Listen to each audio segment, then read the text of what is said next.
മനുഷ്യാവതാരം മറിയത്തിലൂടെ ദൈവത്തിൻ്റെ അനുഗ്രഹമാണ് ആ ഗീതകം പറയുന്നത്. 2, മറിയം ആനന്ദദായകമായ ഫലം നൽകിയ വൃക്ഷമാണ്, ക്രിസ്തുവിനെ നൽകിയ വൃക്ഷമാണ് മറിയം. ആ ഗീതകം പാടുന്നു, നിത്യതണൽ നൽകിയ വൃക്ഷത്തിൻ്റെ തായ് വേരാണ് മറിയം. ആ വൃക്ഷത്തിൻ്റെ അമ്മയാണ് മറിയം. നിർമ്മല വധുവിൻ്റെ വിവാഹ പന്തലാണ് മറിയം. സഭയുടെ പന്തലാണ് മറിയം. സന്തോഷ ചഷകമാണ് മറിയം. പ്രാർത്ഥനയുടെ പരിമളമാണ് മറിയം. വാഗ്ദത്ത ഭൂമിയാണ് മറിയം.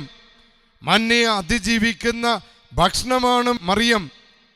ദാഹശമനം നൽകുന്ന നീരുറവയാണ് മറിയം.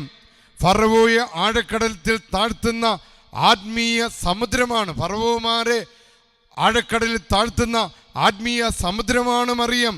അഗ്നിസ്തംഭമാണ് മറിയം. സജീവ ദേവാലയമാണ് മറിയം. ആത്മാവാൽ നിറയപ്പെട്ട പെട്ടകമാണ് മറിയം. പാപികളുടെ അനുരഞ്ജന വേദിയാണ് മറിയം.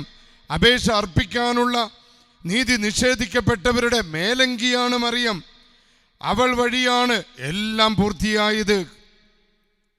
ലോകരക്ഷയുടെ അടയാളമാണ് മറിയം.